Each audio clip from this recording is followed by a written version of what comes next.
আমি খুব সন্দেহে পড়ে গেলাম।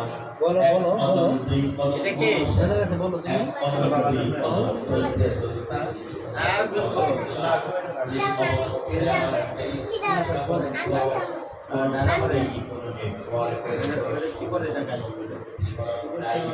হঠাৎ করে দেখলাম মুসলমানদের ওই মসজিদের মুয়াজ্জিনের আপনি এসে দেখছিলেন যে যে ইমামত শুধুমাত্র মসজিদের ভিতরেই সীমাবদ্ধ, বাহিরের মাইকে দিয়ে ইমামত দেওয়া হয়।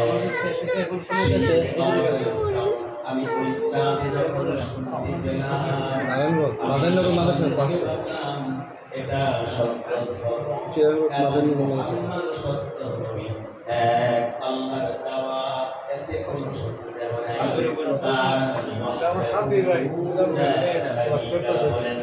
আমার ভাতিজা